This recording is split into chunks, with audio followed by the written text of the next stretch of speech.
Bienvenidos a la redacción del debate. Vamos a analizar, ya se lo imaginarán, el hecho de que Soto del Real tenga dos nuevos inquilinos esta noche. Víctor Ruido, buenas tardes. Hola, buenas tardes. Ana Martín, Ramón Pérez Maura, buenas Buenas tardes. tardes.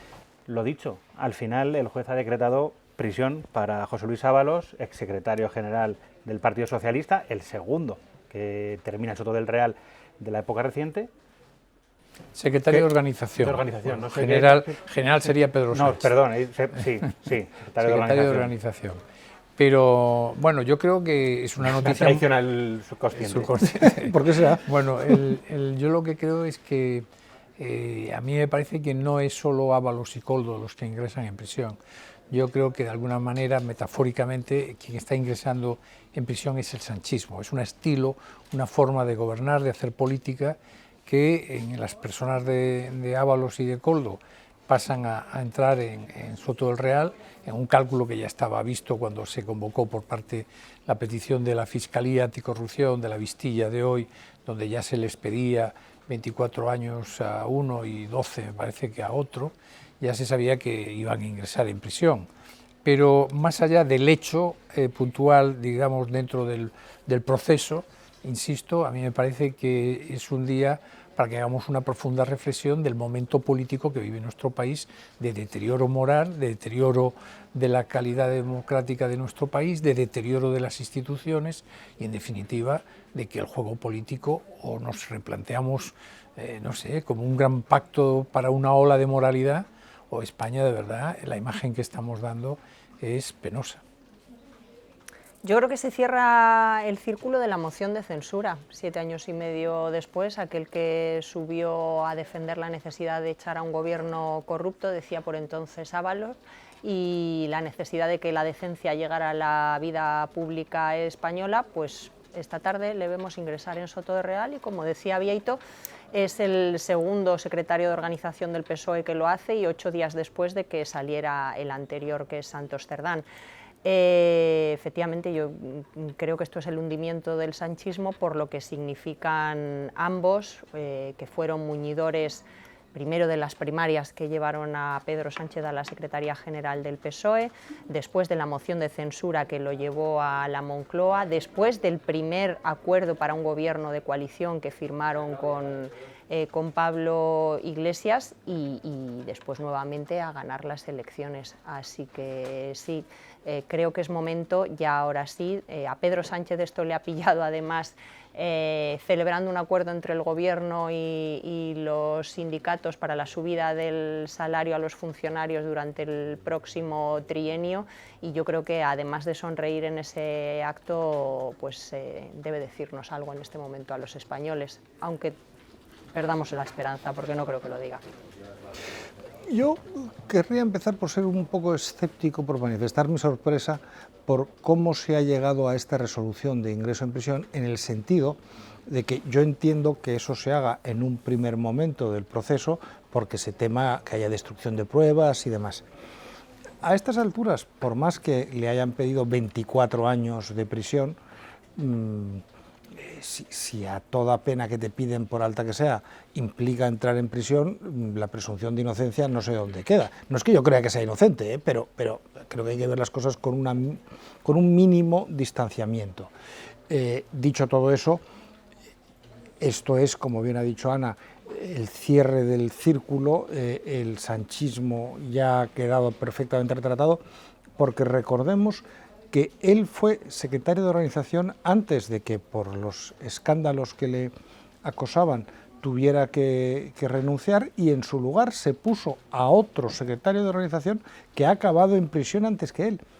¿Es que no había nadie en todo el partido que estuviera limpio para darle ese cargo? Porque, hombre, no sé, me parece un poco extraño. Pues están a punto de nombrar también, cuando ingresa Santos Cerdán en prisión, están a punto de nombrar a Salazar. Exacto. Que ahora ya se sabe que también está absolutamente contaminado, no solo por su mal estilo con las mujeres, sino por otro tipo también de prácticas no santas desde el punto de vista económico, ¿no? Contaminado, pero ahí lo van a contratar otra vez en Moncloa para que sea asesor externo y pueda seguir cobrando. Es que todo ello es inenarrable.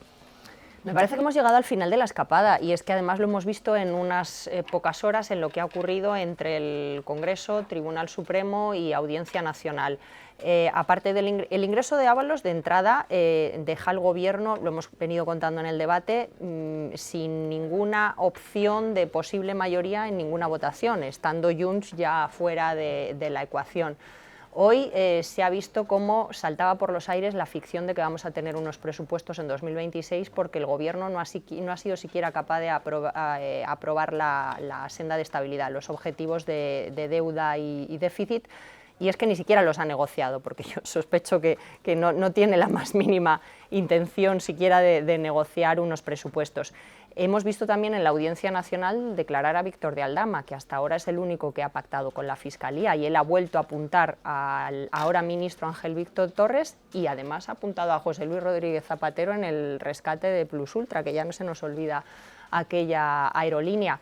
Y por último ha empezado a contar, hoy es el día 1 de los 10 que le ha dado el juez de la Audiencia Nacional Ismael Moreno al PSOE para que presente toda la documentación relativa a los pagos en efectivo que hizo el partido entre 2017 y 2024 porque está investigando una posible contabilidad con fondos de origen ilícito. Pero eso lo que acaba de decir Ana, muy interesante todo, es, en primer lugar, que evidentemente, probablemente el Partido Socialista, el Gobierno, no tenía ningún cálculo optimista de conseguir el apoyo de los partidos para el presupuesto. Ellos ya sabían que no iba a ocurrir y, por tanto, yo creo, y entra dentro de una de las hipótesis que manejamos aquí en el debate, de una convocatoria de elecciones relativamente pronto, porque este cálculo ya lo sabían. Lo que pasa es que querían, digamos, el proceso de decir, nosotros vamos al Parlamento, presentamos el gasto, el techo de gasto que no vamos a poder, y ya a continuación ya tienen argumentos, entre otros, que es muy importante el argumento que quiere esgrimir Sánchez, que es: yo no tengo presupuestos porque la extrema izquierda, por un lado, Sumar y Podemos, y los independentistas, por otro, no me apoyan. Y por otro lado tenemos el riesgo de la extrema derecha, y con ese va a ser el gran discurso con el que Sánchez va a intentar abordar las elecciones, yo creo que más pronto que tarde. Y en segundo lugar, lo de Víctor Aldama, muy interesante. Víctor Aldama, con el pacto que ha hecho con la Fiscalía, les reducen sustancialmente la pena, y en este caso todo apunta, todo lo que ha dicho hasta ahora ha sido cierto. Y a mí me parece muy interesante lo que ha dicho de Víctor Ángel Torres, el ministro que celebraba que no hablaban en el informe de la UCO de que tenía relaciones con prostitutas, pero hablaba de otras muchas cosas. Es decir, que llama la atención que celebrase que lo apuntara la UCO. Y por otro lado, en lo de Zapatero con Plus Ultra, que eso está súper demostrado. Es decir, se sabe que Zapatero cobra una comisión de Plus Ultra. Y eso se va a demostrar, con lo cual la verdad es que la montaña de podredumbre que hay en torno a este gobierno y al PSOE, en este momento, de verdad que yo creo que yo, si fuera un socialista o alguien como, no sé, como Paje, entiendo perfectamente que el presidente de Castilla-La Mancha pida una urgente refundación del partido, ¿no? Porque yo lo veo fatal. ¿Os acordáis que es que aquí las cosas van tan rápido y siempre sale algo nuevo? Tan rápido que me habéis dejado sin preguntas, me habéis respondido a todo. No, que es casi imposible que las cosas se sostengan en el tiempo, pero mayo, junio, no sé si principios de julio, tuvimos varios días en que el discurso del PSOE y sus ministros era el otoño judicial que le esperaba al PP. Sí. Bueno, estamos a punto de entrar en el invierno y no me parece que haya sido especialmente relevante judicialmente para el PP.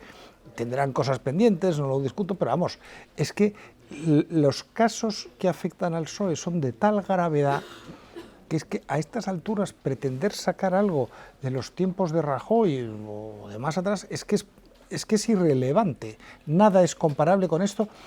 He estado haciendo la cuenta y desde que se restableció la democracia ha habido 3 ministros del PP, 3 exministros del PP que han ido a la cárcel, y hoy entra el tercer exministro del PSOE que entra a la cárcel.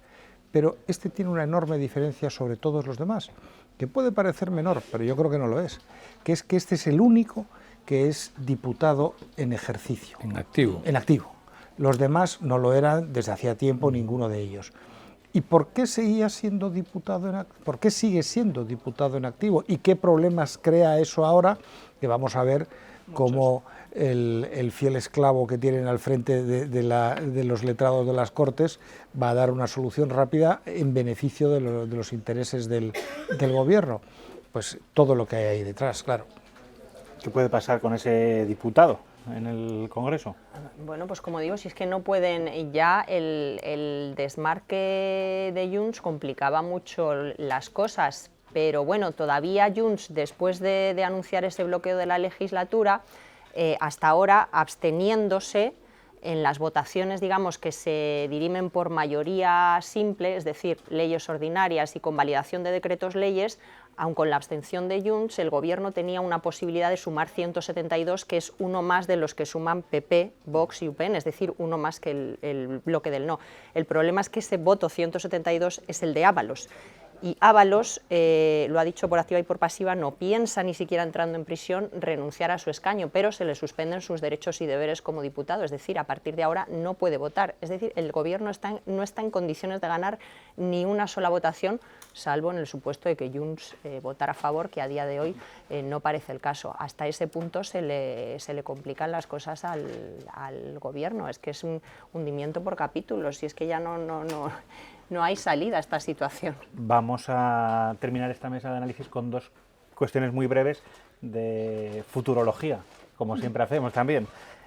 Por un lado, tú ya lo has adelantado un poquito, el futuro del Partido Socialista, ¿qué condiciones queda después de esto? Y por otro, ¿qué fecha ponéis vosotros para esas futuras elecciones generales? Bueno, por ser muy rápido, yo creo que el futuro es muy malo, pero tiene dos escenarios. O Sánchez se va y aparece una nueva figura y hay un proceso de regeneración dentro del partido, o Sánchez, que es un cálculo que se hace, se queda, se atrinchera en el PSOE y entonces ya lo hunde definitivamente. Eso es lo que el futuro del PSOE. Y las elecciones yo creo que van a ser este año, seguro. Teníamos alguna fuente que nos decía que podían ser muy inmediatas, pero claro, una de las grandes estrategias cuando uno tiene la capacidad de convocar elecciones es sorprender al contrario. Con lo cual pueden ser en un plazo breve o puede ser hacia mediados de año. Yo creo que más allá del verano no va a convocar antes del verano. Yo siempre pensé que iba al 27, siempre, pero las circunstancias se lo hacen imposible. Por aquí. Es una agonía y una debilidad, y es verdad que también hay que tener en cuenta que los varones regionales quieren que esta vez el orden sea la inversa, es decir, no llevarse ellos el guantazo de Sánchez como que iba dirigido a Sánchez como pasó en el 23, sino que pase el primero a las elecciones, ¿no? Yo la verdad no sé qué puede pasar, pero sí que me parece una situación insostenible. El Gobierno cada vez tiene más vías de agua y más dificultades para taponarlas. Cuando tapa una le sale otra, y esto ya es aroma, o diría yo, hedor de fin de ciclo. Ahora, los estertores pueden durar 2 meses, 4, 6, sí, pero vamos, yo creo que del año 2026 no puede pasar, es imposible que pase. Ramón. Pues nada, yo voy a llevar la contraria a mis compañeros. Yo estoy seguro de que se va a quedar hasta 2027. Fuera hace muchísimo frío. No hay nada que le lleve a convocar, porque todas las razones por las que debería haber convocado elecciones ya se han dado y se las ha fumado con un puro. Le da exactamente igual.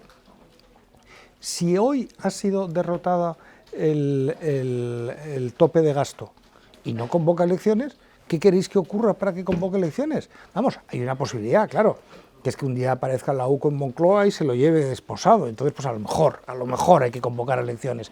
Pero yo estoy seguro que más bien nos diría que no. Así que perded toda esperanza. ¿A quién va a usted, a mí o a sus propios ojos? Exacto. Como decía Harpo Marx, Perded ¿no? Pues toda esperanza a los que aquí entráis. Pues vamos como a decía Dante, terminar las puertas con del un infierno. titular, como hacemos siempre. Nos centramos, no sé si en la entrada de Coldo Bueno, y Ábalos en mi prisión, titular o... es el sanchismo ha entrado en la cárcel. Final de la escapada. Perded toda esperanza, continúa.